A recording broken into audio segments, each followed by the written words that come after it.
Welcome to another edition of Our City. Earlier today, I was attending the opening of the Tropicana Diner located at 537 Morris Avenue in Elizabeth. Tropicana Diner has been part of Elizabeth for over 20 years and offers its customer an array of very different and tasty cuisines. I recommend all of you to stop in the new Tropicana Diner. After 20 years, they've remodeled and it looks terrific. And as a reminder, this Friday, the City of Elizabeth will celebrate Independence Day with our annual 4th of July fireworks display at 9 o'clock in the evening in Veterans Memorial Waterfront Park, located on Front Street and Elizabeth Avenue. All are invited. We wish everyone a safe and happy 4th of July. And remember, stay cool and listen to instructions and stay away from fireworks. Only those that are run by a corporation or a city. Individual fireworks can cause harm. If you need more information concerning these events or any other events, please call the Public Information Office at 820-4124. And I'm pleased to be joined in the first segment of this evening's show by the Chairman of the Board of Directors of Elizabeth Development Company, Mr. Robert Nakamuli. Robert, welcome. Mayor. Good to see you. Nice to see you. And Carlos Sanchez, the Director of Financial Programs and Projects for Elizabeth Development Company. Nice to be here. Good to see you. Bob, I'm going to ask you first, Robert, to tell us a little bit about EDC, the mission and the organization and your role. Well, EDC is exactly what it promises. It promises economic development. We're here to bolster and promote the businesses of the City of Elizabeth, mostly with, I think, one of our most important goals is job creation.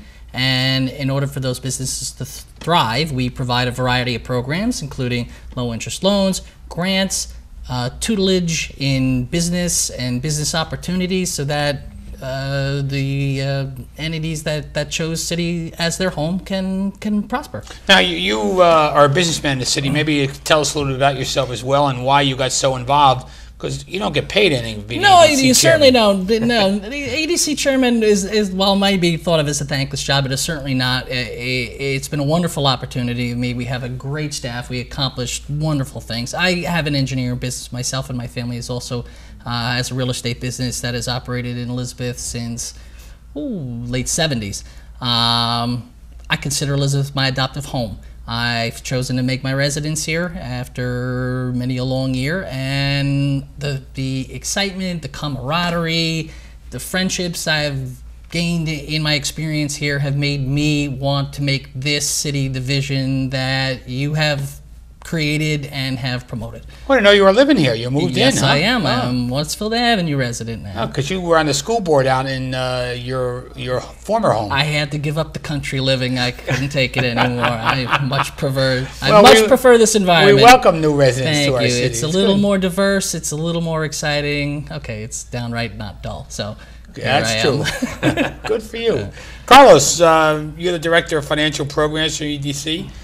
Robert mentioned some of the programs in a general way. Maybe you can be a little more specific on some of those that are available through the EDC that can help assist the business community in our city. Yes, thank you for having me here. It's a pleasure to be here.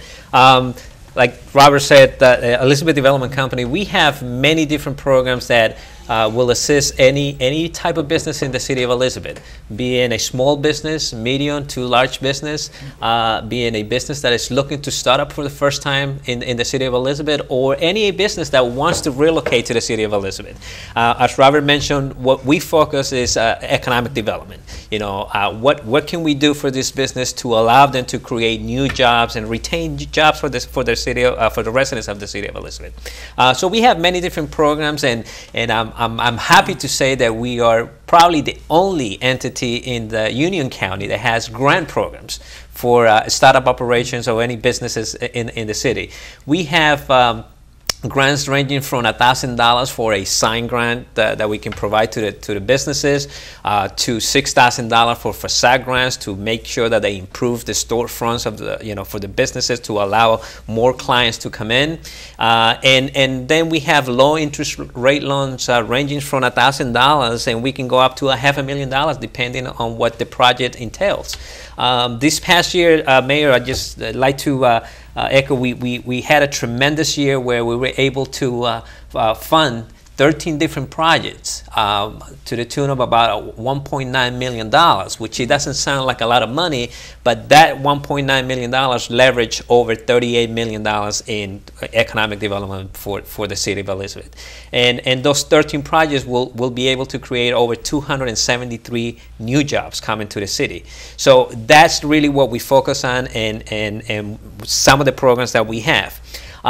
Besides the actual programs that we have, what we focus at the staff level is we work with the business owners to make sure that not only the money that Elizabeth Development Company is able to deliver to the project, but we leverage a lot of the other statewide or federal tax, federal programs that are out there for businesses. This past year, we were able, one of the projects that we were able to fund is the new restaurant on Division Street, Mango's Restaurant. And for the first time, we were able to combine the Elizabeth Development monies with SBA monies, which is very tough to do, and also with a private bank. So we spread the wealth, if you may, for the businesses to make sure that those projects happen. So we have many different programs, and we also are able to provide technical assistance for small businesses. Technical assistance on a one-to-one basis, or partnering up with different small business development centers, or the SBA technical assistance, or the state technical assistance, to make sure that they have the infrastructure to begin a business in the city of Elizabeth. Now, one of the things that we work on are the new market tax credits, and Robert, the Correct. EDC recently received $35 million in federal new market tax credits. And tell us how that works. I think Carlos would be probably a little more knowledgeable. But you had to get involved in the actual absolutely supporting the process. Absolutely, the nuts and bolts, Carlos can. Yes, he does. The new market tax credits provide a vehicle for investors and lenders to finance projects. It gives the investor a low interest rate for 7 years. It provides a tax credit for the owner, so that and they can bring a project, as we have done or are looking towards to do, that was otherwise not feasible, could be made practical.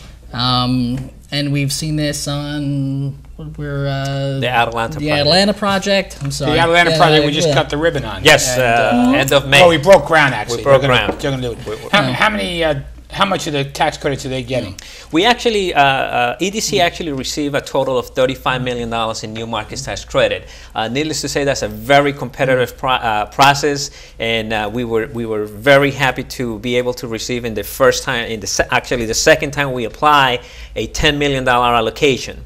And that $10 million allocation went for that Atlanta project, which will create a new warehouse facility, 80,000 square feet of warehouse facility. Obviously, the Atlanta project is a company that has been here in Elizabeth for the last decade, and that 20 years. 20 years, yeah. And that new warehouse facility is going to be able to create 65 new jobs.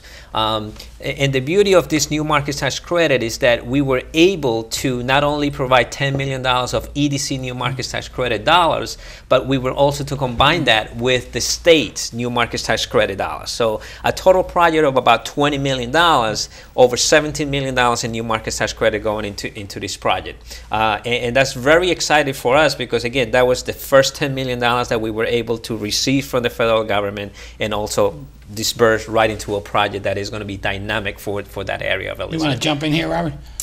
Yeah, I thought maybe you had something to... No, I think it was more of a global picture, and he used the example here on at the Atlanta project, and he used it on Mango's Lounge, whether it has been a grand project of $20 million or a project of a smaller stature on Mango's Lounge, is that the public-private sector partnership is working.